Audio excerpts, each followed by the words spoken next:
Su mano mi golpeó la cara con tanta fuerza que cae el suelo como un saco de patatas.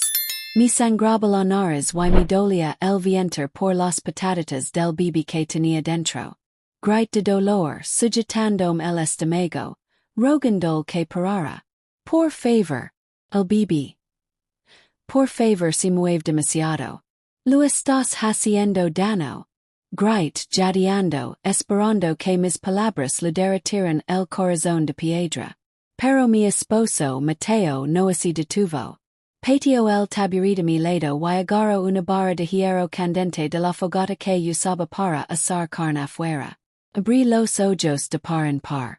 Mi arrastra hacia atrás apoyándome en los codos, gritando. ¿Crees que puedes hablarme así delante de mis amigos?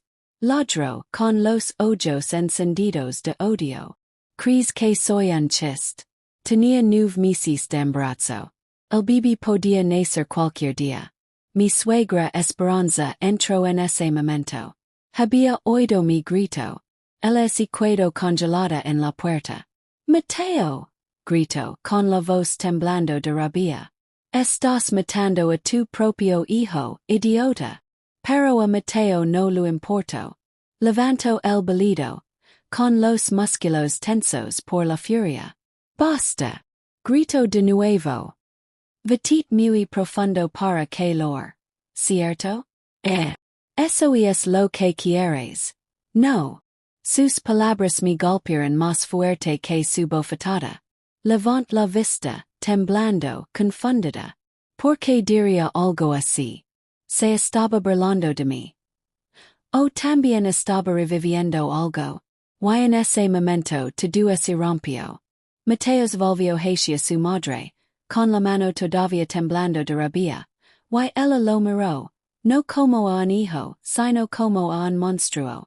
Entonces el bebé dentro de mí dejó de moverse. Todavía muy quieto. El mundo a mi alrededor quedó en silencio. Todo se volvió negro. Tenía solo 16 años cuando conocí a Mateo. Trabajaba en la granja local de nuestro pequeño pueblo, donde mi tío solía comprar tomates frescos y maíz. Mateo era guapo, fuerte y siempre llevaba una guitarra colgada a la espalda. Se sentaba bajo el mango y tocaba canciones todas las noches, y las chicas se reunían a su alrededor solo para oírlo cantar. No era especial. Solo una chica con trenzas largas y grandes sueños. Quería ser maestra. Pero la vida no siempre te deja elegir. Mi padre murió cuando yo era joven, y mi madre, Clara, tuvo dificultades para cuidar de mí y de mis 2 hermanos menores. Apenas teníamos comida. Cuando Mateo me sonrió por primera vez, pensé que mi suerte había cambiado. Empezó a acompañarme a casa desde el mercado. Me dio pan dulce, me contó y me hizo sentir como una princesa. Me prometió que se casaría conmigo, me construiría una casita y me daría una vida mejor. No necesitas la escuela, dijo una vez. Yo te proteger. Me encargo de todo. En ese momento eso parecía amor. Tenía solo 17 años cuando me mudé a la casa de su madre. Esperanza me recibió con fuertes abrazos y arroz con leche caliente. Al principio me trató con cariño. Pero eso cambió cuando cuenta de que no era tan obediente como a ella le hubiera gustado. Tienes que aprender a respetar, me decía bruscamente si me sentaba frente a ella o no le traía agua con la suficiente rapidez. Aun así, Mateo me mantuvo enamorado. Durante unos meses, todo parecía un sueño. Hasta que quedé embarazada. Fue entonces cuando legó la primera bofetada. Fue una pequeña discusión. Quería ir a visitar mi madre. Mateo me dijo que no. Dije que lo había prometido. Se giró y me dio una bofetada sin decir palabra. Sentí el sabor de la sangre. Lo miré pensando que había sido un error. Pero no fue así. Soy el hombre aquí, dijo con frialdad. Pregunté montes de hacer nada. Se lo dije a su madre. Ella solo suspiró. Solo este estresado, dijo. No lo vuelvas a enfadar. Y sabes cómo son los hombres. Esa noche no pude dormir. Mi agar el vienter y la susura mi bibi. Lo siento. No sabía que sería así. Los días se convertiran en semanas. Las bofetadas se convertiran en puñetazos. Los puñetazos se convertiran en patadas. Y su madre. Aparto la mirada. Intent una vez. Prepare mi pequeña maleta y camin 2 horas hasta casa de mi madre. Pero Mateo me siguió hasta allí. Luego en la noche. Me arrancó de los brazos de mi madre gritando. Y es mi esposa. No puedes quedártela. Mi madre suplicó. Mi hermanito se aferró a mi vestido llorando. Pero Mateo me jaló del pelo y me obligó a subir a su camioneta. De vuelta al infierno. A la mañana siguiente, Esperanza actuó como si nada hubiera pasado. Ella colocó huevos revueltos frente a mi y dijo. Deberías haberlo sabido. A los 8 meses de embarazo, empieza a sangrar. El médico dijo que necesitaba reposo absoluto. Mateo dijo que no tenía sentido. Aun así me obligaba a cocinar a traer agua y a lavar la ropa. Una noche estaba demasiado cansado. Olvidé cocinar la cena. Luego a casa borracho. Me rasgó la ropa. Me empujó al frío suelo de la cocina. Su madre observaba. Ella estaba sentada en la sala de estar con su rosario, murmurando oraciones. Y aun así, no hizo nada.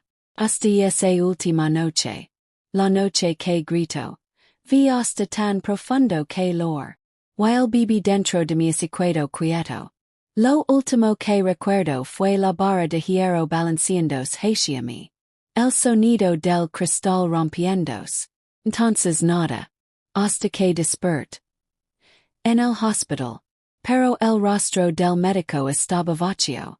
La enfermera no sonrió. Y yo sabía.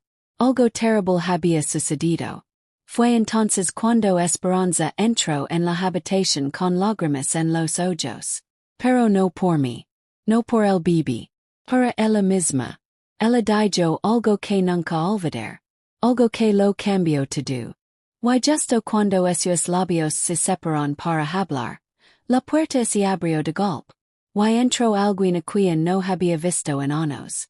Alguien que estaba a punto de sacudir mi mundo entero. La puerta abrió con un fuerte crujido. Y allí estaba mi hermana mayor Isabella. No la había visto en más de 5 años. Su rostro estaba pálido. Es ojos abiertos de par en par por la sorpresa mientras recorrían la habitación del hospital. Por un instante, nadie dijo una palabra. El silencio se prolongó y se hizo pasado. Entonces ella corrió hacia mí. Dios mío, Camila.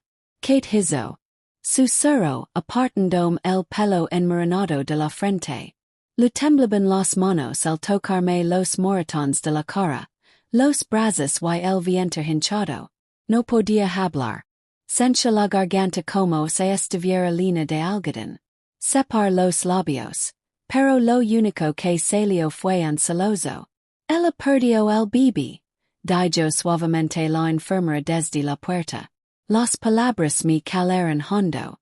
Ni siquiera las había oído bien hasta entonces. Apart la vista de todos. Apretando los ojos con fuerza. Con la esperanza de que se los mantenía cerrados el tiempo suficiente, despertaría en otro mundo. Uno donde mi bebé aún se movía. Donde Mateo me amaba. Donde mi suegra no gritaba esas malditas palabras. ¿Dónde está? Preguntó Isabella, poniéndose de pie.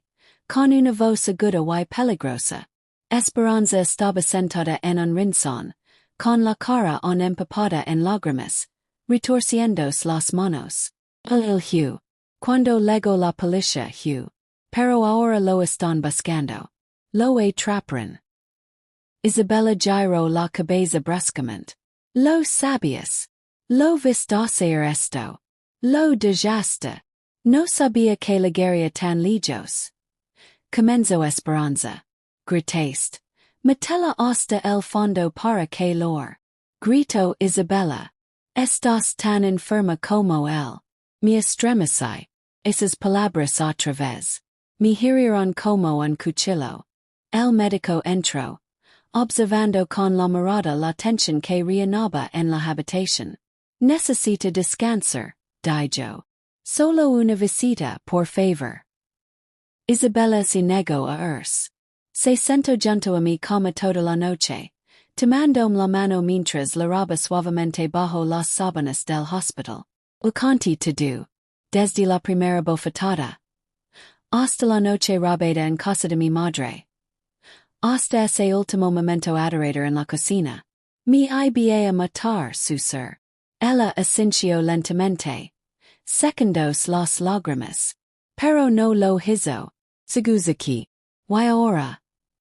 Ahora es el momento de contraatacar. No entendí que quería decir entonces. Estaba demasiado débil para preguntar. Solo quería dormir y olvidarlo todo. A la mañana siguiente, me dieron de alta del hospital. El bebé lavaba demasiado tiempo fuera cuando ni siquiera había respirado. Lo envolvieron en una pequeña tela blanca y me lo dieron para despedirme. Lo sostuve durante horas, susurrando disculpas, meciéndolo como así en estuviera vivo. Le puse por nombre Ángel. Porque eso era él. Isabella me ayudó a empacar mis cosas. Se negó a dejarme volver a casa de Mateo. Incluso cuando Esperanza me ofreció quedarme allí. Hasta que la situación calmara. No, dijo Isabella con firmeza. Ven conmigo. Regresamos a su pequeña casa en la ciudad. Vivía en un apartamento de una habitación con su esposo, Javier, quien me recibió amablemente y me preparó el sofá para dormir. Durante unas semanas todo estuvo en calma. Pero no estaba bien. Cada vez que cerraba los ojos, veía el fuego, la barra de hierro. Su rostro lleno de odio. Mi bebé sin vida. Dejé de comer. Penas hábil. Hasta que una noche, Isabella entró con algo que me despertó. Una carpeta. Asistencia legal, dijo. Estamos presentando una demanda contra Mateo. Y contra su madre. Me temblaban las manos al abrir la carpeta. Dentro había fotos de mis moratones, informes hospitalarios, declaraciones policiales. Todo. Vamos a juicio, dijo. Y contarás tu historia. Pero dirán que miento su ser. Esperanza lo defenderá. Dirán que me lo inventado. Que perdí el bebé por descuido. Isabella me tomó la cara entre las manos. Casi mueres, Camila. El mató a tu hijo. Si quedas calada lo volverá a hacer con otra persona. O algo peor. La mira a los ojos. Y por primera vez en semanas. Six un destello de fuerza en mi interior. Pero la vida me tenía preparado un golpe más. Al día siguiente, cuando regresamos de la comisaría, un vecino corrió hacia nosotros. Camila, dijo sin aliento. Alguien vino a casa de tu hermana mientras no estabas. Dejaron una carta en la puerta. Él. Se me cayó el corazón. Corrimos a casa. Isabella recogió la carta con un pañuelo. No tenía sobre. Solo papel doblado. Con letra temblorosa. Lo desdobló lentamente. Temeroso de lo que encontraría. Decía. Christ que podías correr.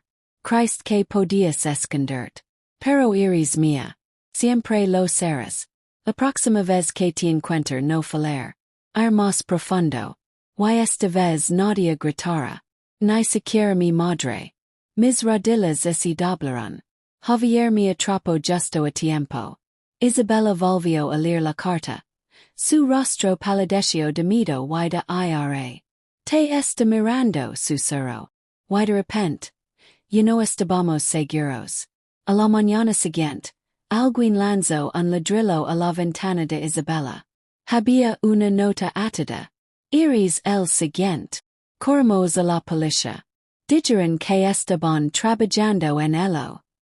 Pero Mateo seguía allí fuera, en las sombras, cazandome como una presa. Empieza a dormir con un cuchillo debajo de la almohada. Saltaba con cada sonido.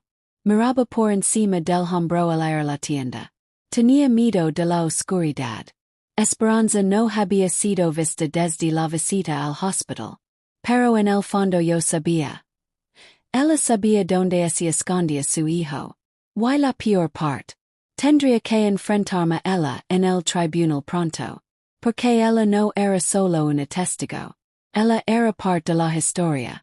Y pronto el mundo escucharía todo lo que ella hacía. Todo lo que ella gritaba. Pero el día antes de la audiencia judicial. Ella apareció en la puerta de Isabella. Olo. Y lo que ella dijo. Lo que ella confesó. Fue más impactante que cualquier cosa que había escuchado en toda mi vida. El golpe en la puerta fue suave.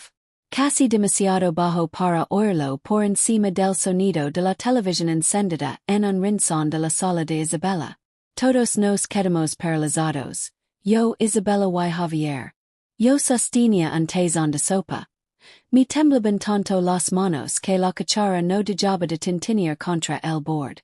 Nadie se movió. El golpe se escuchó de nuevo. Esta vez más fuerte. Javier caminó silenciosamente hacia la puerta, miró por la mirilla y murmuró. ¿Es ella? ¿Quién? Preguntó Isabella entrecerrando los ojos. Esperanza. Sentí frío en todo el cuerpo. Mi pies de pie y casi derramé la sopa. Isabella se apresuró a decir. No la abras. Pero Javier dudó. Está sola. Isabella me jaló tras ella. Como si fuera un niño. Entonces que se queda afuera. Y es tan culpable como Mateo. Pero Javier abrió la puerta. Esperanza estaba allí de pie. Con un chal negro. Los ojos hinchados y rojos como si hubiera estado llorando durante días. Tenía los labios agrietados y las manos apretaban el rosario con tanta fuerza que la piel de sus nudillos había vuelto blanca. Camila, susurró con la voz entrecortada. Tengo que decir algo. Isabella dio un paso al frente. No. No lo harás. Tuviste tu oportunidad.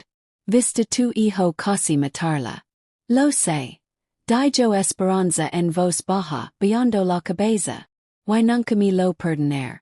Pero por favor. 5 minutos. Es todo lo que pido. Mujer. Esta era la mujer que gritó esas palabras. Vi tan profundo que Llore.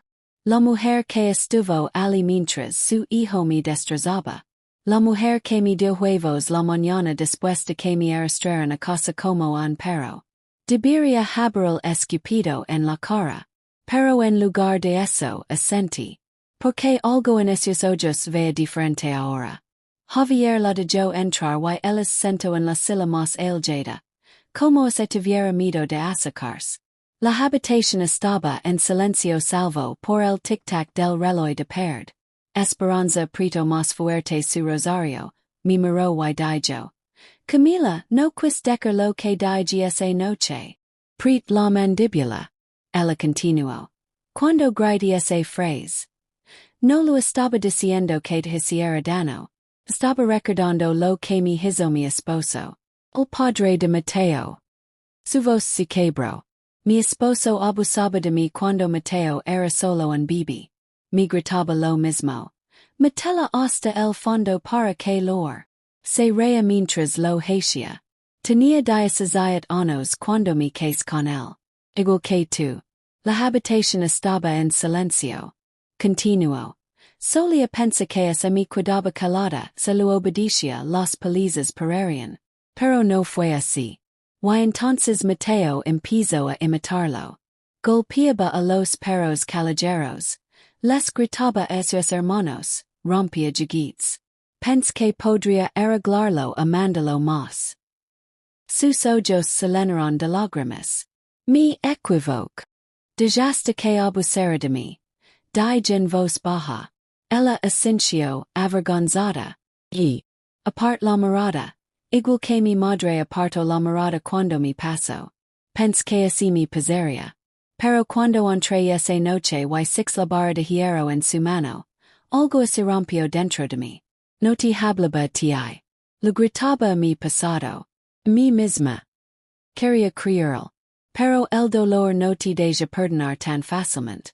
Perdí a mi bibi su ser. Hell. Mi miró y celoso. Lo sé. Y también es culpa mía. Cada vez que oigo llorar a un bibi pienso en él. Vio su cara en mis sueños. Javier habló entonces con voz cautelosa. ¿De verdad por qué estás aquí? Esperanza metió la mano en su bolso y sacó una carta errada. Se la entregó a Isabella. Sé dónde está Mateo, dijo. Y estoy lista para testificar. Todos se quedaron en silencio. Isabella abrió la carta lentamente. Esos ojos recorriendo cada línea. Y es su letra murmuró. Dice. Que está en Durango. Con tu prima. Esperanza Asensio. Me llamó una vez. Me pidió dinero. Dijo que quería cruzar la frontera. Le dije que no. Le dije que lo denunciaría se volvía a contactarme. Pero no lo hice. Di un paso adelante. ¿Por qué ahora? Me miró y susurró. ¿Por qué six el diablo en los ojos de mi hijo? Y me di cuenta de que yo lo creí. Por primera vez la six como algo más que un monstruo. La six como una mujer rota. Una madre que había sufrido abusos. Una madre que se volvió ciega ante la maldad de su propio hijo.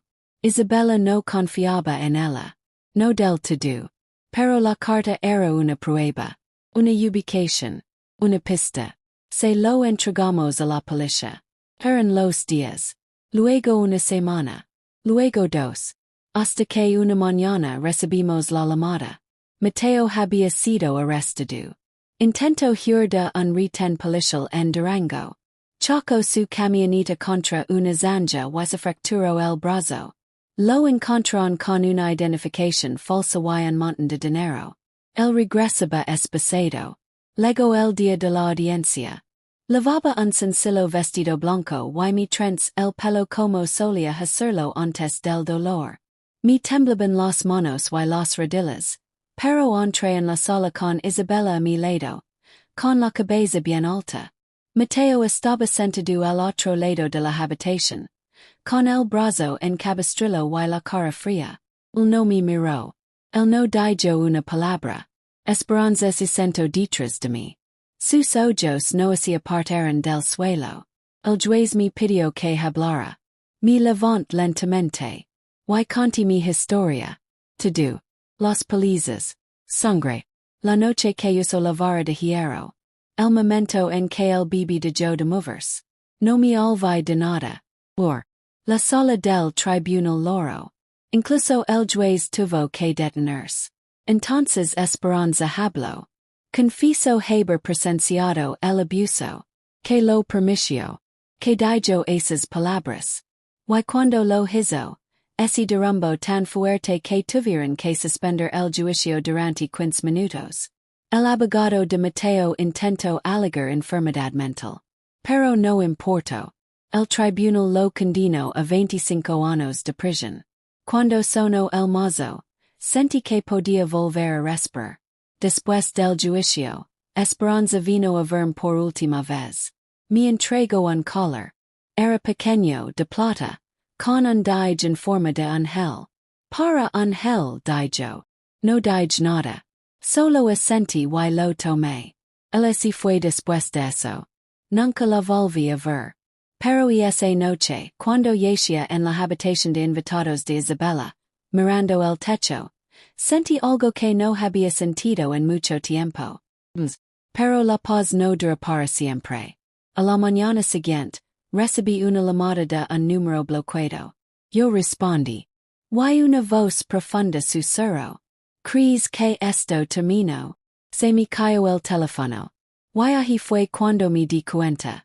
Alguien más todavía estaba allí afuera. Alguien que quería venganza.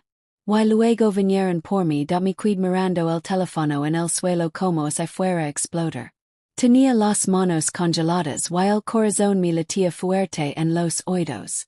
La voz resonaba en mi mente. ¿Crees que esto acabó? Cogí el teléfono y intenté llamar a Isabella. Pero me temblaban los dedos. Se me cayó de nuevo. Ese vos no era Mateo.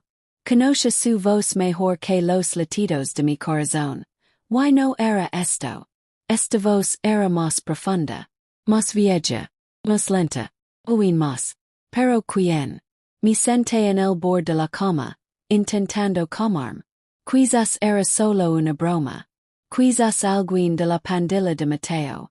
Siempre andaba con hombres que se rían del dolor. Que bromeaban sobre lastimar a las mujeres. Los mismos que aplaudieron cuando me abofeteó una vez en el bar. Me había olvidado por completo de ellos. Hasta ahora. Corría la habitación de Isabela y la fuerte.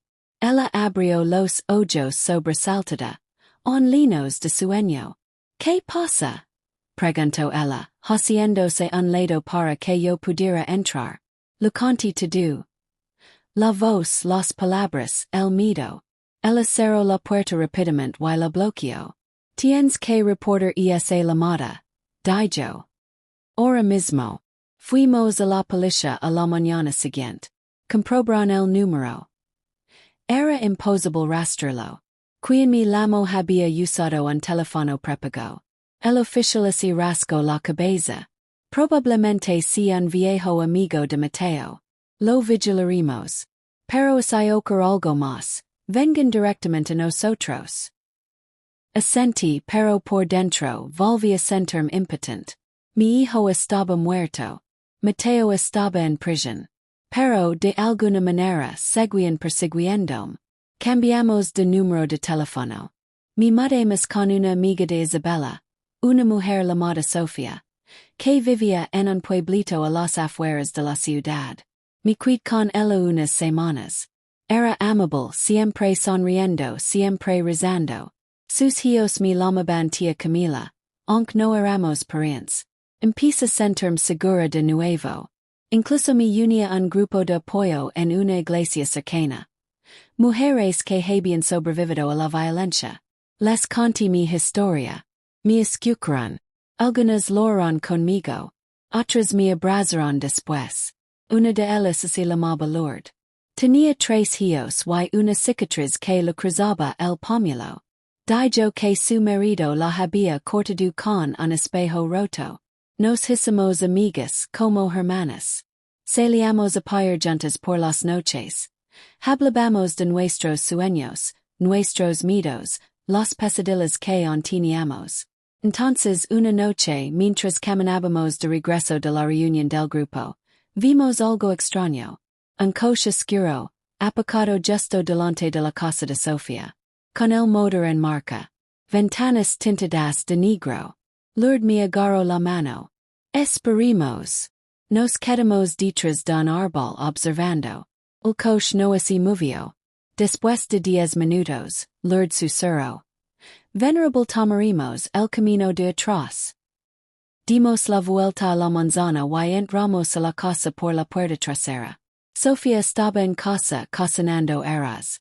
Le contamos lo del coche.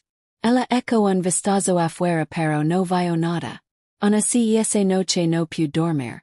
A las 2 de la mañana, una pequeña piedra golpeó la ventana. Salt con el corazón palpitante. Piedra. Luego otra.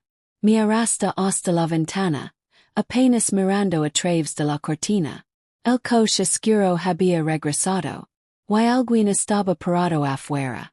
Lavando una sudadera con capucha. Mirando directamente a la casa. Lama Isabela. Susurrando tan bajo que apenas podía oírme. Dijo que llamaría a la policía enseguida. Observe como la figura volvía a subir el coche.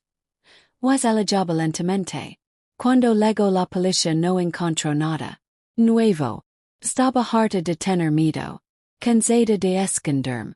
Cansada de sentirme presa. Así que tomé una decisión. Ya no había a correr más. Había a averiguar quién estaba detrás de esto. Y tuve una idea de por dónde empezar. Le pedí a Sofía un álbum de fotos antiguo. Mateo me había contado una vez, años atrás, que tenía un medio hermano por parte de padre. Un hombre llamado Ramón. Alguien de quien Esperanza nunca hablaba. Él también había estado en prisión por robo a mano armada.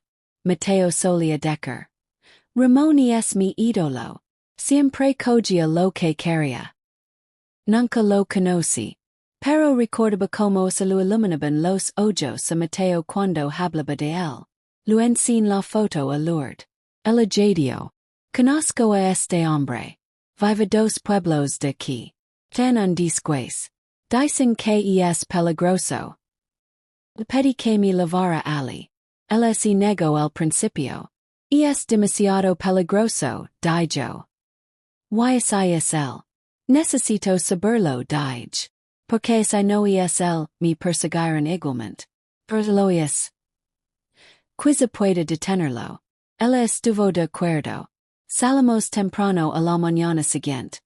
Disfrazados con bufandas y gafas de sol. El después era enorme. Países de coches oxidadas, metal roto y máquinas gigantes. Un perro ladró como un loco cuando entramos por la puerta. Un hombre salió de un cobertizo, limpiándose la grasa de las manos. Se parecía exactamente a Matteo, pero mayor, más pesado y con una barba larga. ¿Puedo ayudarlos? Preguntó mirándonos con los ojos entrecerrados. Di un paso adelante. Iris Ramón. El asintió lentamente. ¿Quién pregunta? Mi vaya la bufanda. Soy Camila, la esposa de Matteo. Su expresión no cambió. Simplemente me miró fijamente. Necesito saber si Iris tú, dije, intentando que mi voz no temblara. Iris tú quien me amenaza. Sigu sin haber cambios. No hay culpa. No hay sorpresa. Me enter de lo que pasó. Dijo finalmente. Matteo me lo contó todo. Desde la cárcel. Entonces eras tú, su ser.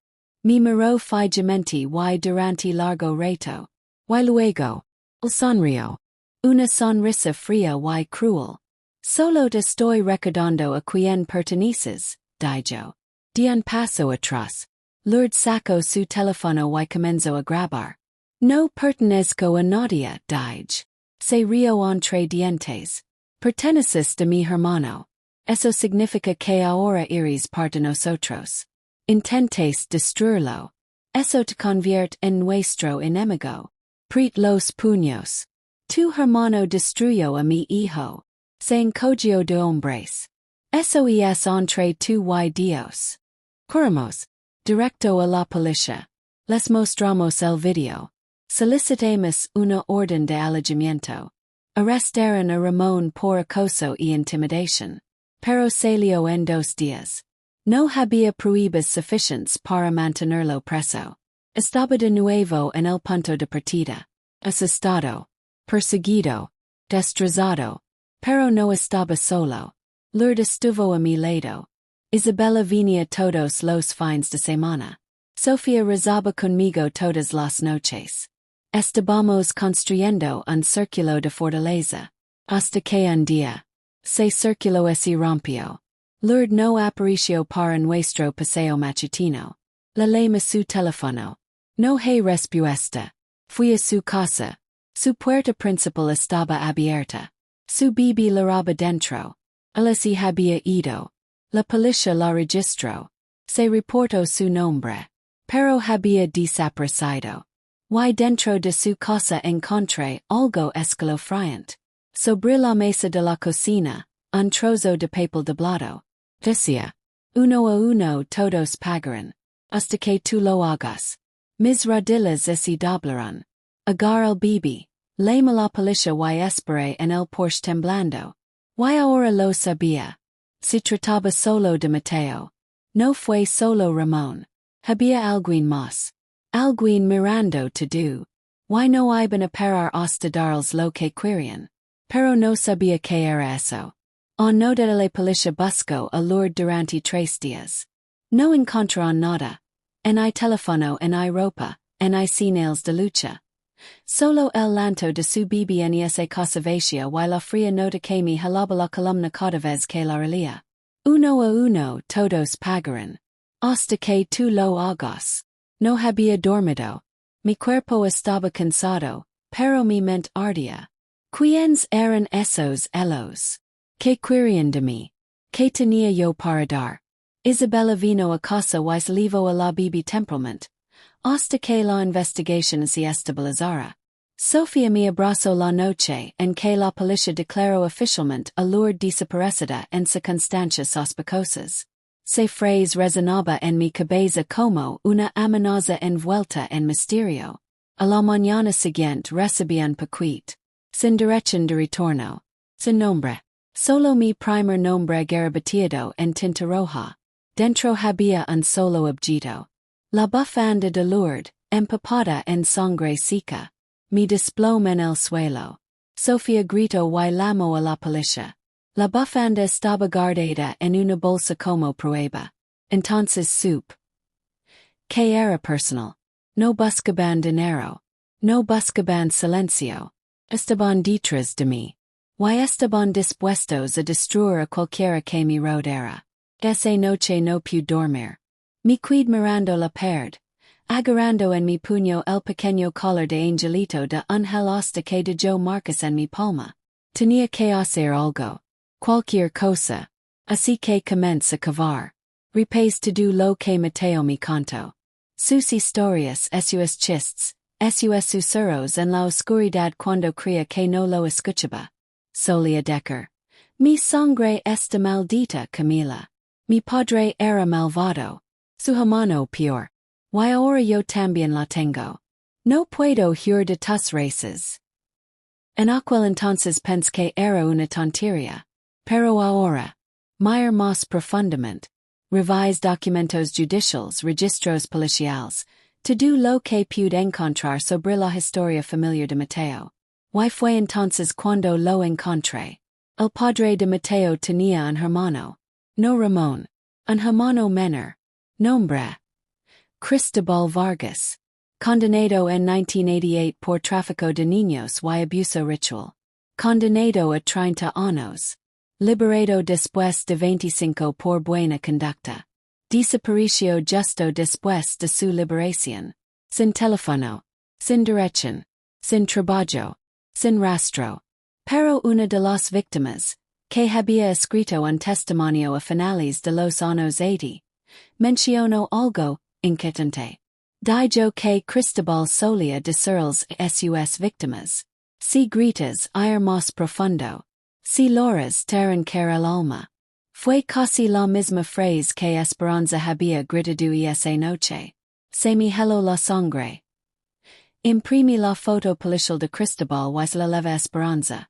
Ahora vivía en un pequeño pueblo, trabajando como voluntaria en un refugio para mujeres. Había comenzado una nueva vida. Supuse que intentaba expiar sus errores. Cuando vio la foto, su rostro palideció. ¿Dónde conseguiste esto? Susurró. Es el tío de Mateo, dije. Ella asintió lentamente. Cristobal. Nunca hablamos de él. Lo expulsaron de la familia. Las cosas que hizo.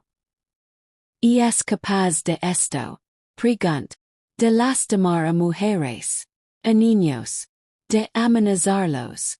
Esperanza cerró los ojos y no dijo nada. Ese silencio fue mi respuesta. Así que localiz el último abogado conocido que había trabajado en la liberación de Cristobal. Un hombre llamado Luis Herrera. Se había jubilado, pero lo encontré viviendo en una casa modesta en las afueras de Guadalajara. Fui a verlo. Al principio no quería hablar. Dijo que era confidencial. Dijo que Cristobal ya había cumplido su condena. Hasta que le conté lo que estaba pasando. El amigo desaparecido. Las amenazas. La bufanda ensangrentada. Se quedó en silencio. Luego se inclinó hacia adelante y susurró. Me dijo que tenía algo planeado para cuando saliera. Dijo. Reconstruir la casa de Vargas con los huesos rotos de las mujeres que olvidaron su lugar. Me quedé congelado. No se trataba de mí. Se trataba de control. Castigo. Fuerza. Y venganza. Luis dijo que Cristobal se había ido a un pueblo rural llamado Santierra Blanca, en lo profundo de las colinas. Dijo que quería vivir con sencillez. Eso no parecía ser un hombre que buscaba la paz. Sonaba como un hombre construyendo algo oscuro. Salía la mañana siguiente, tomando un autobús por carreteras sinuosas y colinas quebradas. Tardó 8 horas en llegar al pueblo. Cuando le pregunté por Cristobal, los aldeanos me miraron con extrañeza. Algunos escupieron al suelo. Una anciana dijo: El diablo. Vivía en una casa de madera al borde del bosque. La casa estaba extrañamente silenciosa. Sin animals. Sin humo. Sin vida. Me acerqué con cautela. Golpeó una vez. No hay respuesta. Golpe de nuevo. La puerta se abrió con un crujido. Dentro el aire era denso.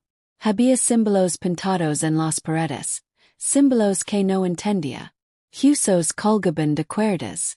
Una muñeca estaba clavada en la ventana. Di un paso atrás con el corazón palpitante.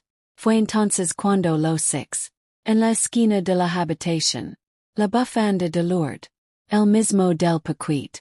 Pero ahora limpio. Su lado, su collar. Estaba temblando. Entonces oí pasos detrás de mí. Sudo. Lento. Deliberado. Miguel. Cristobal estaba en la puerta. Fejo. Arrugado. Pero esos ojos, oscuros y vacíos, parecían la muerte misma. El sonrío. Camila. Dijo como si me conociera de toda la vida. La esposa del quebrantado. Vienes a terminar la maldición. Vine a acabar con esto. Dije con voz temblorosa. Dio un paso adelante. ¿Sabes por qué Mateo te hizo daño? Porque es malvado, escupí. Se rió entre dientes. No, querida. Porque yo lo enseñé. Lo creí cuando su padre fue a la cárcel. Lo enseñé lo que es el amor. Dolor. Poder. Control. Lo destruiste su ser. Y ahora, dijo buscando algo detrás de su espalda. Te destruir también. Sacó un machete. Corrí. Salí corriendo por la puerta, hacia el bosque. Con las ramas cortando los brazos y los pulmones ardiendo. Lo reir detrás de mí. Pero no me detuve. No fue hasta que llegué de nuevo al pueblo. La gente del pueblo me vio sangrando y llorando. Me rodearon. Me preguntaron qué había pasado. Cuando lo dije asintieron. Ya hemos esperado bastante, dijo la anciana. Y así sin más se formó una multitud. Marcharon hacia la casa de Cristobal. Con antorchas. Machetes. Fuego en los ojos. Me quedé detrás temblando con lágrimas cayendo por mi rostro. 20 minutos después. El humo elevó hacia el cielo. Cosas quemo. Cristobal nunca fue visto nuevamente. Dijeron que el corrió. Algunos dicen que se quemó por dentro. Las autoridades llegaron, encontraron algunas pertenencias de Lourdes, pero ningún cuerpo. Creen que la había secuestrado. Pero todavía no había rastro alguno. Regresa a la casa de Sofía. Estaba roto. Ensado. Tocho. Pero había sobrevivido. Y luego. 2 semanas después. Recibí una carta. Sin nombre. Sin sangre. Solo una frase. ¿Crees que fue el último? Mi grito rompió el silencio. Suéltala. Gritó mi suegra Carmen. Con las manos temblorosas al abrir la puerta y encontrar mi marido sujetándome contra la pared con una mano y con un cinturón en la otra. Solazaba, agarrándome el vientre. Donde me dolía el moretón de la paliza de la noche anterior. Enrique se quedó paralizado. Como si no hubiera esperado que nadie interviniera. Carmen corrió hacia mí y me agarró del brazo. Alejándome suavemente de él. Te dije que no te dejaría matar a esta chica. Gritó con la voz quebrada por la ira y el dolor. Pero Enrique no había terminado.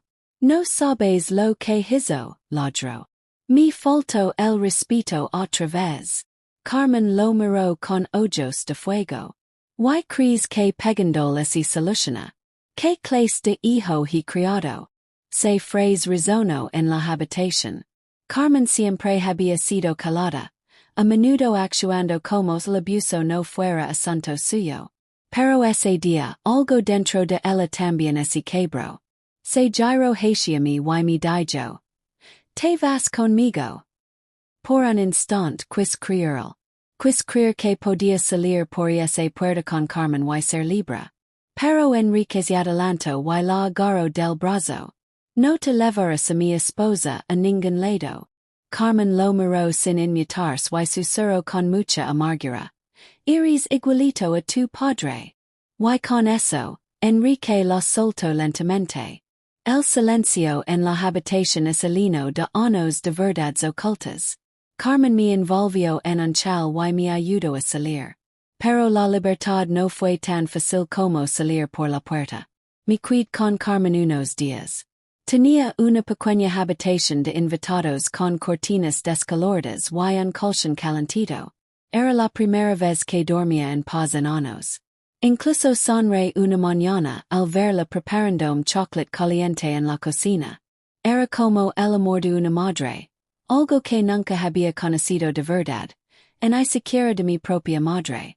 Marissa's amabilidad María, me dijo al entregarme la taza.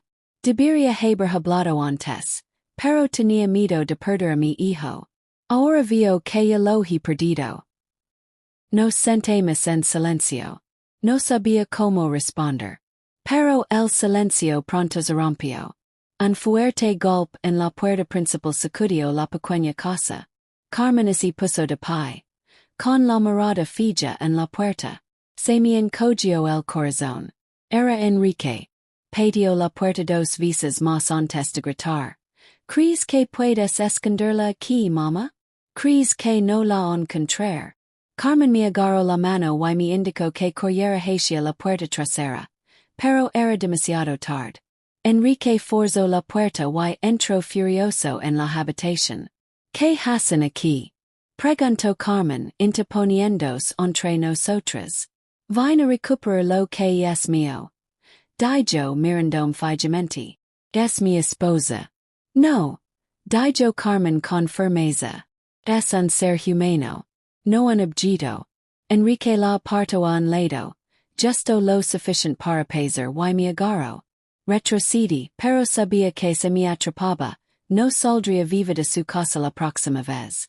Fue entonces cuando Carmen hizo algo que nunca olvidar. Tomó un pesado jarrón de cerámica de la mesa y lo estrelló contra el hombro de Enrique. El grito de dolor y se giró hacia ella. Conmocionado. Fuera. Gritó Carmen. Oh, juro que llamaré a la policía. Enrique le sujetó el brazo y maldijo, pero no respondió. En cambio, nos miró a nosotros, a su madre y a su esposa maltratada. Y sin deca palabra se le hecho una furia.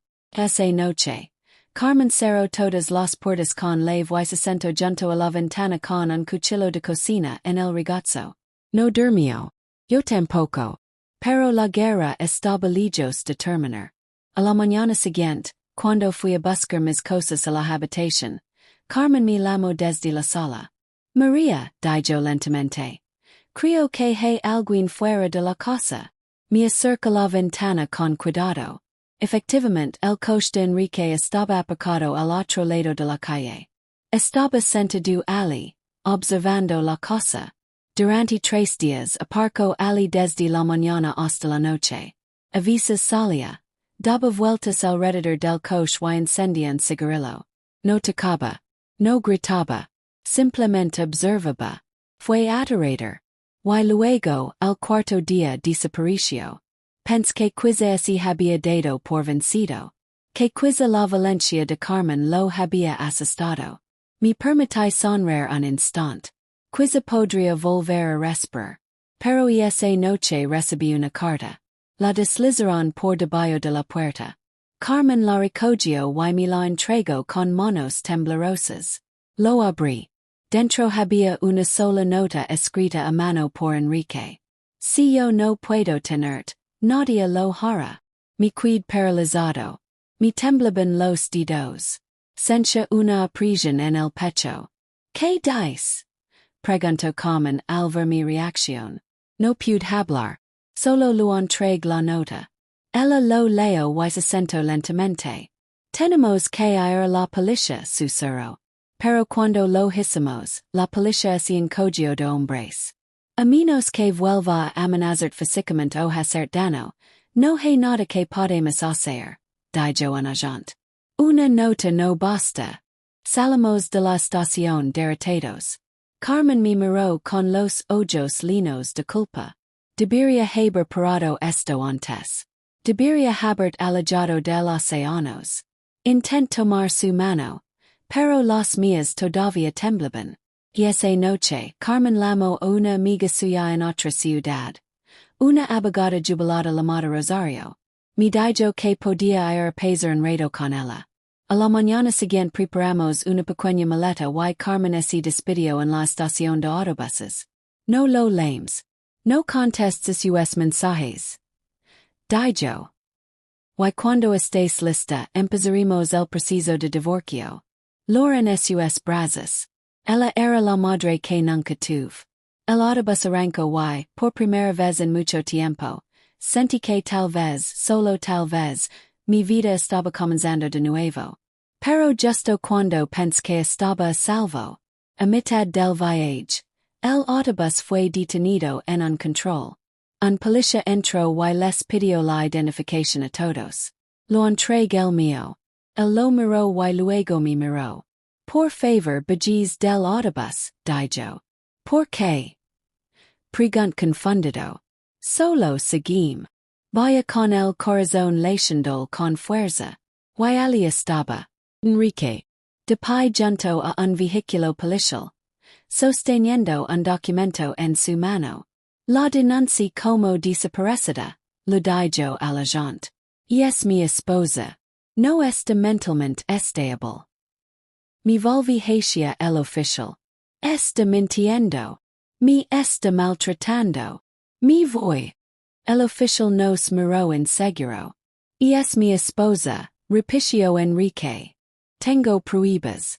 Luego le mostró al oficial el documento médico falso que decía que tenía problemas mentales y necesitaba atención. Great. Eso no es cierto. Falsificó ese papel. Pero el oficial negó con la cabeza. Necesitamos confirmar esto en la comisaría. No. Great. Por favor. No dejes que me lleve de vuelta. Intent correr, pero Enrique me agarró la muñeca tan fuerte que grite. Y así de repente todo empezó a ir en espiral otra vez. Todo cambió después de ese grito. Resonó por toda la casa, y aunque los vecinos fingieron no oír, yo sabía que sí. Mi suegra había gritado. Ajanda bien para que Lor, como se estuviera animando a un toro en el ruedo. Pero yo era la que estaba atada. Yo era el toro. Y estaba sangrando por dentro. Después de ese día, algo dentro de mí se quebró. Pero guard silencio. Seguí limpiando. Seguí cocinando. Seguí sirviendo la comida con las manos temblorosas. Seguí lavando las sábanas aunque menudo se manchaban con cosas de las que no quería hablar. Pero mi silencio no me protegió. Solo me hizo invisible. Mi hija Isabella dejó de hablar. Antes era una niña alegre. Siempre riendo y siguiendo a todas partes. Pidiendo que la ayudara a remover la olla o a barrer el suelo. Pero ahora, solo miraba fijamente las paredes. Se estremecía el portazo y se aferraba con fuerza a su hermano Mateo. Quien intentaba ser valiente a pesar de tener solo 10 años. Intento ocultarles los moratones. Me cubrí los brazos. Me puse vestidos largos incluso con el calor. Les dije que me había caído o que me había golpeado con algo. Pero los niños lo saben. Siempre lo saben. Una noche, después de limpiar un plato roto que mi esposo me había tirado por ponerle demasiada sal a su sopa, me senté junto a la ventana del dormitorio y me quedé mirando la luna. Susur. Dios, ¿me estás mirando? Sigo siendo tu hija. Esa noche volvió a casa borracho otra vez. Ni siquiera habló. Simplemente me agarró del pelo y me arrastró hasta la habitación. Mis rodillas rozaron el suelo. Mi mordí la lengua con tanta fuerza que sangre. Solo para no gritar. Cuando termino, mi quid ali tendido como un cuerpo sin aliento. Mi suegra abrió la puerta y me miró. No te pongas dramática. Dijo con frialdad. Todas las mujeres pasan por esto.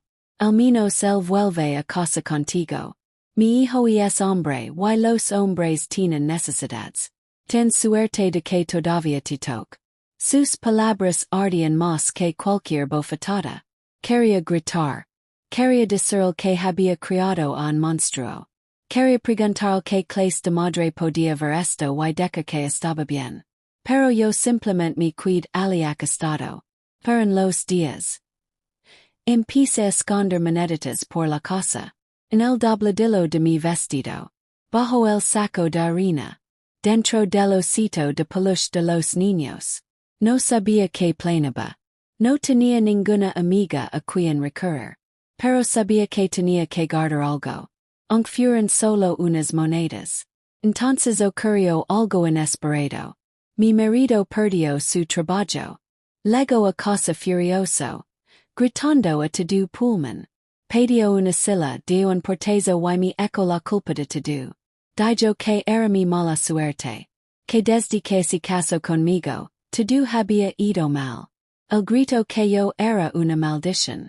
Esa noche no solo me golpeó, sino que me encerró en el pequeño almacén que había detrás de la casa. Estaba oscuro. Olía a excrementos de rata y queroseno viejo. Me senté en el suelo frío.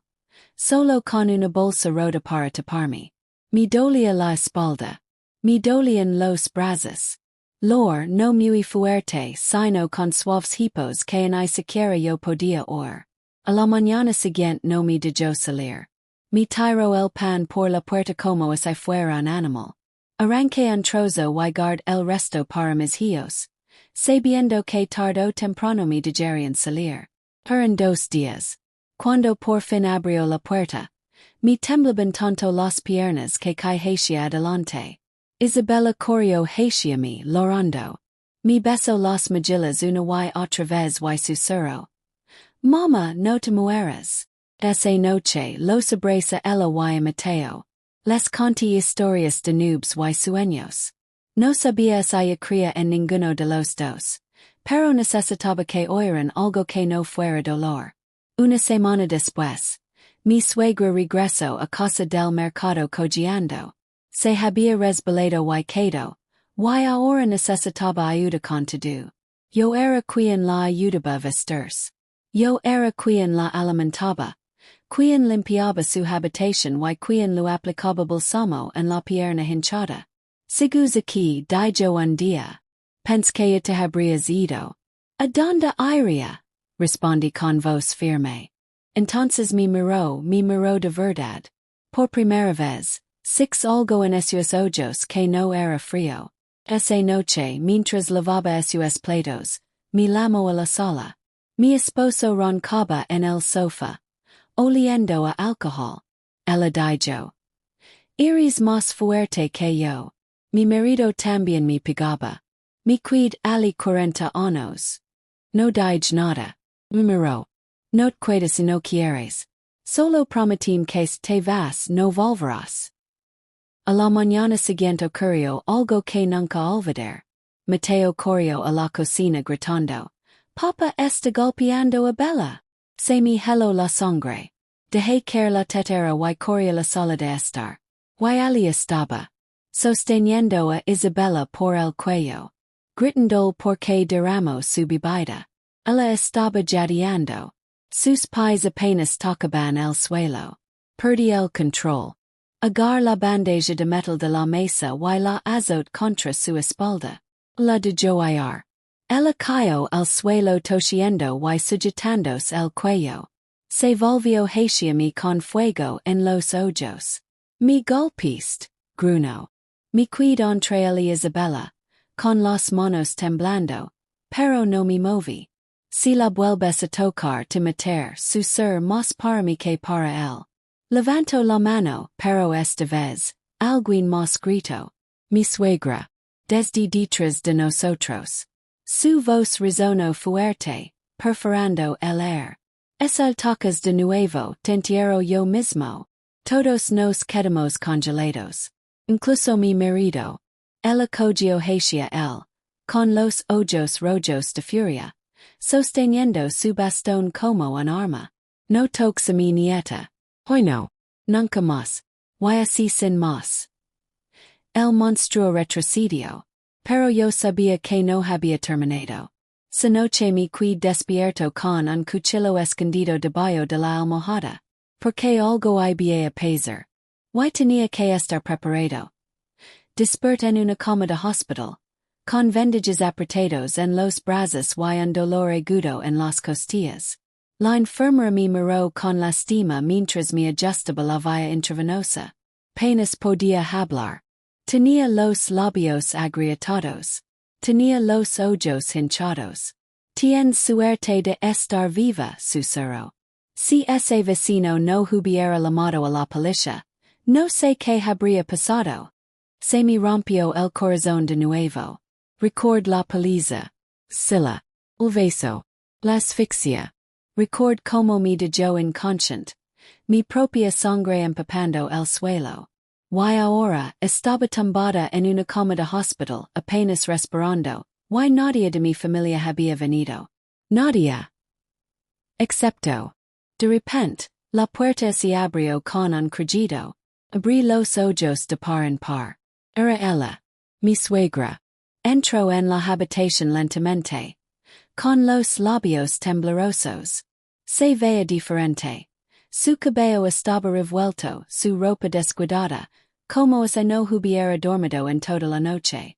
Ella estaba de pie junto a mi cama, con los ojos pegados a mi cara. He venido, dijo suavemente. No respondí. Ella me tomó la mano. Me estremecí. Se le llenaron los ojos de lágrimas. Los six con mis propios ojos, susurró. Lo que te hizo. Mi hijo y es un monstruo. El silencio llenó la habitación como humo. Entonces se arrodilló junto a mi cama y lloró como una niña. Lo grite hasta que llegaron los vecinos. Le dije que se metiera más y más. Porque pensé que estabas fingiendo. Le dije que te hiciera llorar. Pero cuando six tu cara. Cuando six tu sangre en la pared. Supe que había ido demasiado lejos. La mayor atenito. Por primera vez. Six arrepentimiento en esos ojos. Culpa de verdad. Pero ya era demasiado tarde. Lo animaste.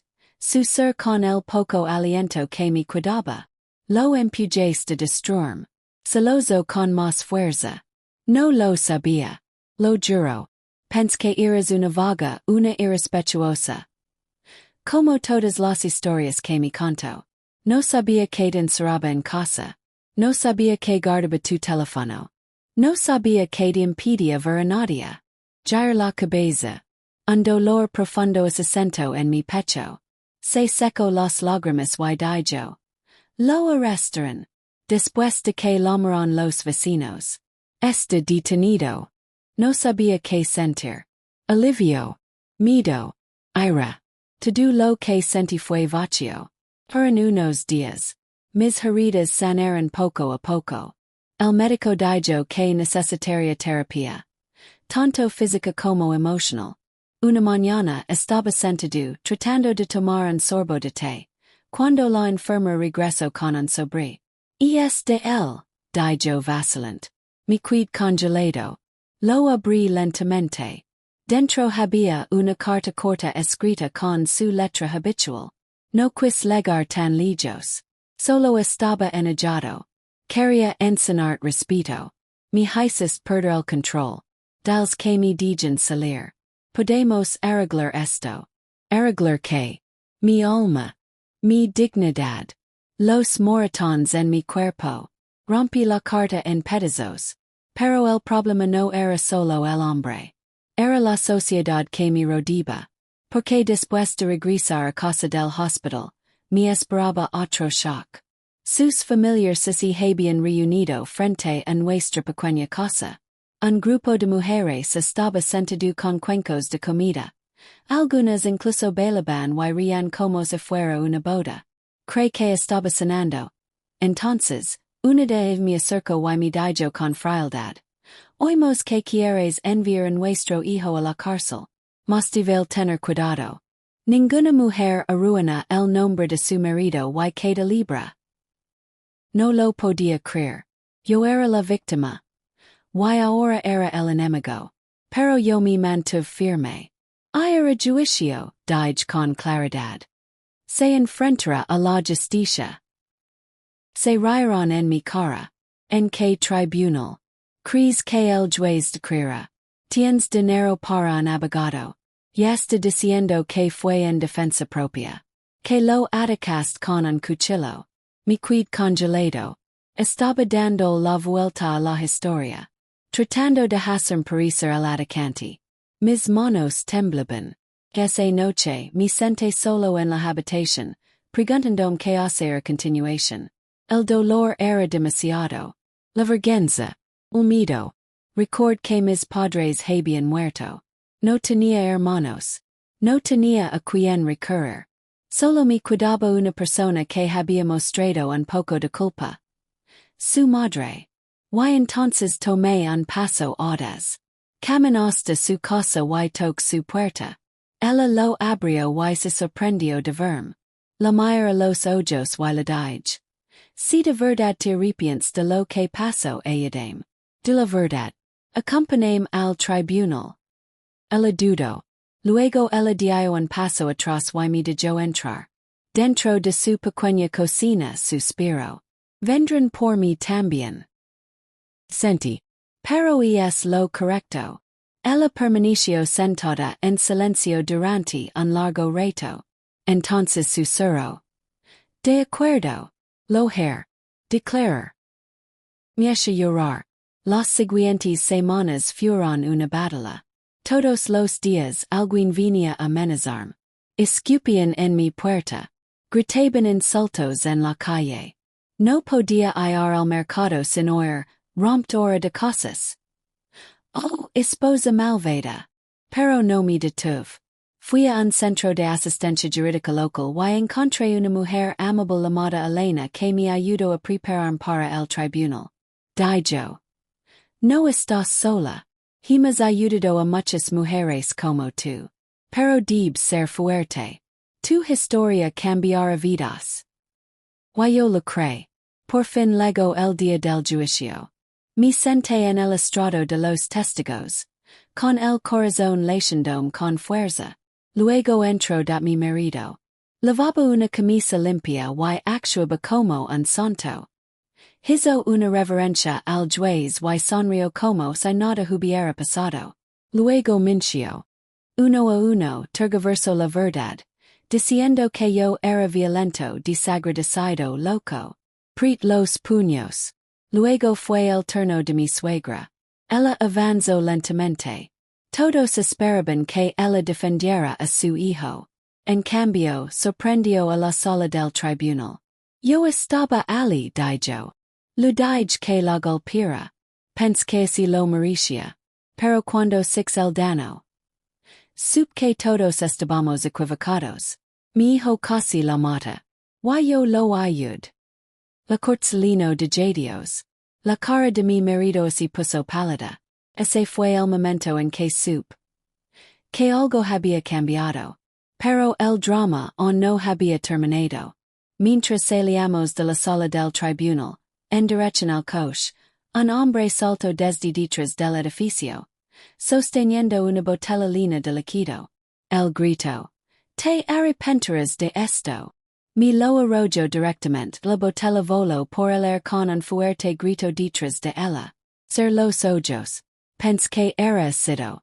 Pensé que ese sería mi fin, ahí mismo, frente al juzgado. Pero en el último segundo, alguien saltó delante de mí. Era mi suegra. La botella le golpeó el hombro y se estrelló contra el suelo. No era ácido. Era solo agua turbia. Pero la amenaza era clara. Ese hombre, primo de mi esposo, no sonolo con el dedo y grito. La próxima vez no será agua. Los quemaremos vivos por deshonrar a esta familia. La policía lo atrapó rápidamente. La gente alrededor gritaba. Algunos grabaron videos. Me temblaban las manos cuando agarré el brazo de mi suegra. Estaba herida, pero no gravemente. Aún así temblaba. Te dije que vendrían por mí. Susurró mientras la abrazaba.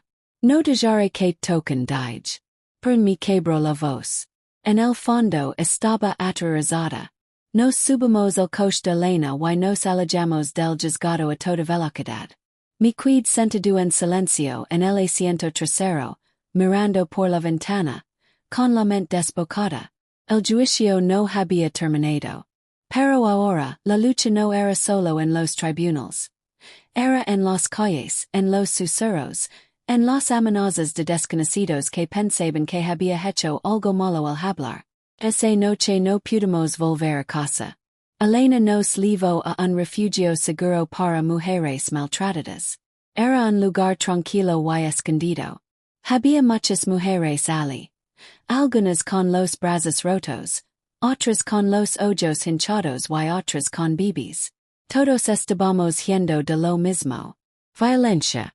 Mi suegra estaba sentada en un colchón en un rincón de la habitación, abrazándose como una niña.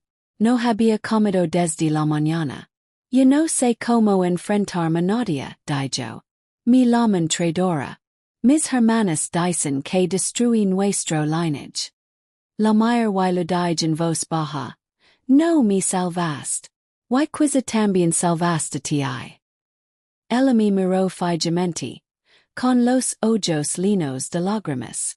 A la mañana siguiente nos despertamos con una noticia impactante. A mi marido lo habían concedido la libertad bajo fianza. A pesar de las heridas, a pesar de mi testimonio, a pesar del ataque fuera del tribunal, fue liberado. Cae al suelo cuando escuch. Vuelve, dije jadeando. Terminará lo que empezó. El consejero del refugio me dijo. Te protegeremos. Reportaremos cualquier amenaza. Mantén la calma. Pero no pude mantener la calma. No pude dormir. Cada vez que cerraba los ojos veía su rostro. La forma en que sonrió cuando me golpeó. La forma en que se reía cuando yo lloraba. La forma en que su madre aplaudió una vez mientras yo pedía ayuda. Ahora ella estaba a mi lado. Pero todavía tenía pesadillas. 2 días después, recibí un mensaje en mi nuevo teléfono. Era de un número desconocido. Vuelve a casa, esposa. Te extraño. Hablamos como adultos. Perdoname. Ahora que. Por no morir. Bloqueé el número. Pero los mensajes seguían llegando. De nuevas líneas, nuevas cuentas, incluso de personas falsas que se hacen pasar por mis viejos amigos. ¿Por qué estás destruyendo tu casa? Eres una desgracia. Deberías estar agradecida de tener un marido. Y entonces un día recibí una foto. Era una foto de mi antigua casa. La puerta abierta de par en par, mi ropa esparcida en el suelo. Mis libros quemados en una pila. El título decía. Esto es lo que pasa cuando olvidas tu lugar. Grit tan fuerte que todo el refugio vino corriendo. Habían quemado mis cosas entraron en mi casa y destruyeron todo lo que poseía. Lor como un niño. Cae al suelo, agarrándome el estómago. No me queda nada, grit. Pero las mujeres del refugio me ayudaron. Me abrazaron. Me dieron comida y ropa. Y me recordaron. Antes a ti misma. Esa noche. Mi suegra se arrodilló a mi lado y puso su mano sobre mi hombro. Eres la chica más fuerte que he conocido, dijo. Eres incluso más fuerte que yo. Ayuda a destruirte. Pero ahora quiero ayudarte a levantarte. Nos abrazamos en silencio. Pero la paz no duró mucho. Porque 3 días después, una mujer de la familia de mi marido encontró el refugio. Ella irrumpió gritando como una loca. Donde este esa bruja? Donde este ese demonio que se hace pasar por víctima? Los guardias del refugio la detuvieron, pero ella escupió al suelo y dijo: Si la ley no la detiene, lo haremos nosotros. Y esa noche, el director del refugio nos trasladó nuevamente. Esta vez a una instalación protegida por el gobierno. Ya hemos visto este tipo de IRA antes, dijo. Pero no te preocupes. Ahora estás bajo protección estatal. Mira mi suegra. Estaba pálida. Bill. Pero on conmigo. Esa noche ninguno de los dos pudimos dormir. Tuve un sueño, dijo. En el sueño mi hijo ardía en llamas. Yo gritaba, pero nadie me oía. La mujer fijamente. Entonces lo conté el mío. Soñé que estaba en un acantilado alto. Debajo de mí había agua. Detrás de mí fuego. Tenía que elegir, saltar y ahogarme o quedarme y quemarme. Ella susurró. ¿Qué hiciste? Respondí. Salt. Silencio. Pero no me ahog. Ella asintió lentamente. Nosotros tampoco nos ahogamos, dijo. Nos levantaremos. Aunque el fuego siga ardiendo. A la mañana siguiente recibimos una alerta. Se había fallado la fecha del juicio final. El juez dictaría sentencia en 2 días. De lo así deduciría si mi marido iría a prisión. O quedaría libre. Sentí que se me apretaba el estómago. Me creerían. Lo castigarían. O dirían que estoy exagerando. Pasé los 2 días siguientes anotando cada recuerdo. Cada moratón, cada palabra que dijo. Practique mis palabras con Elena. Entonces. Llegó el día. Me per frente al espejo. Con un vestido largo que alguien del refugio me había donado. Lavaba el pelo recogido. Tenía los ojos hinchados pero abiertos. No voy allí como víctima, me dije. Voy como luchador. Entramos en el patio a sala establina. Algunas personas susurran cuando entré. Algunos me señalaron. Mi esposo se sentó tranquilamente con su abogado. El verme sonrió con suficiencia. Lo ignoro. Entonces entró el juez. Todos nos pusimos de pie. Mis manos estaban frías. El juez habló. Luego le pidió a mi suegra que se acercara. Ella se puso de pie y miró a su hijo. No me siento orgullosa, dijo. Pero no mentir más. Entonces lo contó todo al tribunal. Cada grito. Cada bofetada. Cada palabra que una vez había aplaudido. Ella loro delante de todos. Luego fue mi turno. Me acerqué al estrado de los testigos y conté mi historia. Mi voz temblaba, pero no me detuve. Lo conté al tribunal sobre los abusos, las amenazas, los moratones, los pleitos rotos, los huesos destrozados, las noches que dormí en el suelo y los días que quis morir. La habitación quedó en silencio cuando terminé. Entonces el juez se puso de pie. Abrió su expediente. Y justo cuando estaba a punto de dictar sentencia. Alguien irrumpió en la sala con una carpeta en la mano y gritó. Paren. Paren. Tengo algo que mostrar. La sala quedó en silencio. La luz de los altos ventanales se reflejaba en la sala. Me quedé en el estrado, con el pecho oprimido. Mi suegra estaba sentada detrás de mí. Con las manos fuertemente entrelazadas. El juez se detuvo, mirando a un hombre que acababa de entrar corriendo, con una carpeta gruesa en la mano, jadeando y con los ojos muy abiertos. Era periodista, alguien a quien nunca había visto. Me mostró la carpeta y dijo. Señoría, esta información es nueva. Contradice todo lo que ha afirmado su defensa. Mi corazón latía con fuerza. Me ayudaría esto. ¿Rompería el silencio que había protegido a mi esposo durante tanto tiempo? El juez frunció el seno. Déjame ver eso, dijo. La sala observaba con la respiración contenida. El periodista se acercó al estrado y entregó la carpeta. Dijo. Tengo pruebas de que mi client formaba parte de la red de acoso. Estas fotos, videos, mensajes. Todo lo relacionan con él. Miró directamente a mi marido. Cada mensaje, cada amenaza, todos ángeles de la misma familia. El rostro de mi marido es tenso. Su abogado se inclinó hacia delante, susurrando con fiereza. El juez hojeó las páginas. Luego levantó la cabeza. Esto es significativo, dijo. Me temblaban las rodillas. Pero contuve la respiración. El periodista continuó. Recibí estos mensajes por accidente, copiados de un grupo compartido. El mismo grupo que difundió amenazas a la víctima. A ti, a sus amigos, a su abogado y a los testigos. Número. ¿Por qué hablaste? ¿Por qué esta mujer dijo la verdad? Se me saltaron las lágrimas a los ojos. El abogado de mi esposo se puso de pie para protestar. Protesto. Son rumores. No hay cadena de custodia. El juez levantó una mano. Silencio. Déjenme revisar esto antes de que discutan.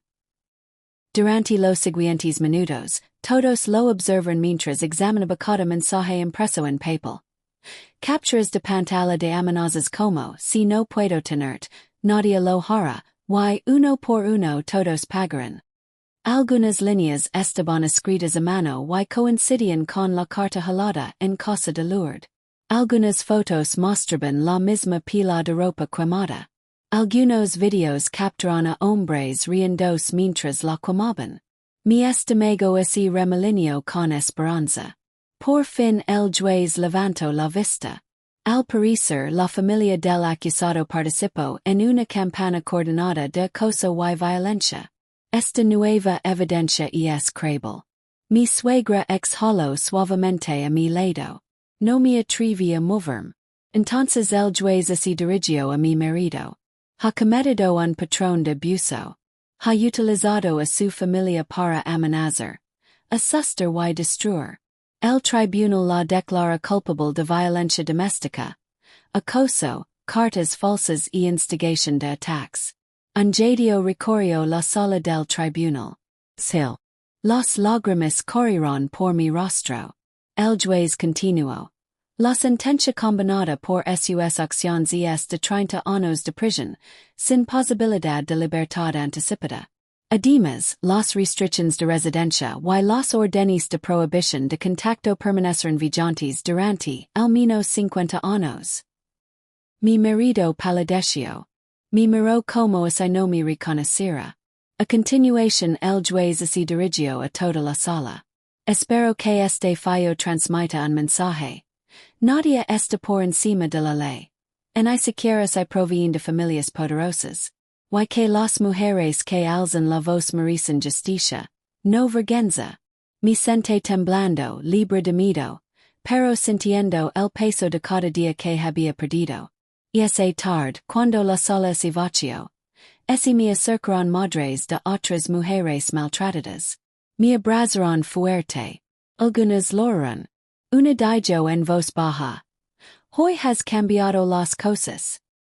Afuera del juzgado, bajo el sol del atardecer, abraza mi suegra. Parecía cansada. Pero algo pasados había levantado de sus ojos. Lo siento, susurró de nuevo. Por todo. La abrazo. Ambas vivimos en esa prisión, dije. Pero ahora somos libres. A la mañana siguiente, el director del refugio me ayudó a solicitar la condonación de todas las multas. Los trabajadores sociales me ayudaron a encontrar un pequeño apartamento con mis hijos. No era grande pero era nuestro. Sin miedo.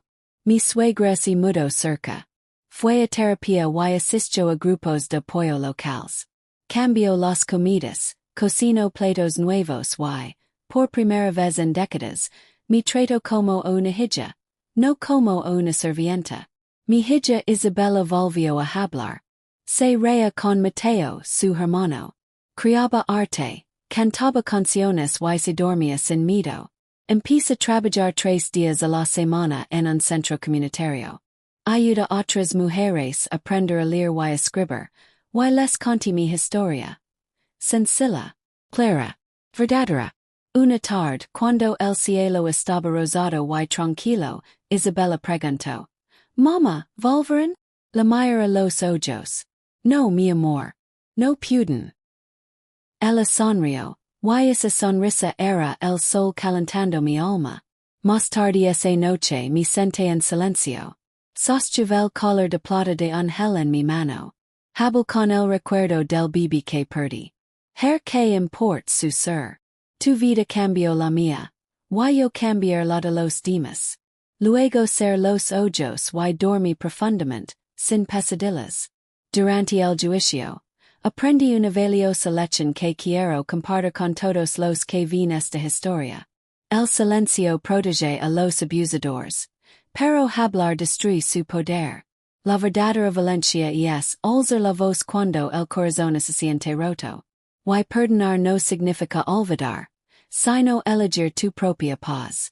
Comparto esto porque quizá hay niñas o mujeres observando ahora, asustadas en silencio, mirando las cicatrices, preguntándose alguien las escuchará alguna vez. Les digo, no eres invisible, no estás solo. Y mereces justicia, amor y esperanza. Gracias por seguir mi historia a través de cada capítulo. Los altos, los bajos, el miedo y la luz. Que encuentres fuerza en tu valle más oscuro. Que tu historia también encuentre su fin. Muchas gracias por ver esta verdadera y dolorosa historia hasta el final. Si esta historia tocó el corazón. Si lloraste. Hoy sentiste enojado. O inspirado. Si conoces a alguien que sufre en silencio. O si has sobrevivido a un dolor como este. Solo debe saber esto. Eres más fuerte que tus cicatrices. Cada lágrima derramada en silencio merece una voz. Cada corazón roto merece sanar. Y cada alma merece resurgir. Como lo hizo esta abuela. Suscríbete a este canal para que podamos seguir compartiendo historias que hablan por quienes no tienen voz. Historias de dolor, supervivencia y milagros. Dejan comentarios y sientes identificado. Tus palabras podrían ayudar a alguien más a sanar. Dale me gusta a este video para difundir información. Activa la campana de notifications para no perder nuestra próxima historia poderosa. Juntos podemos construir un mundo donde se escuche la verdad y no se sentir ningún dolor. Hasta la próxima historia. Mantente fuerte, mantente esperanzado y nunca vuelvas a colarte.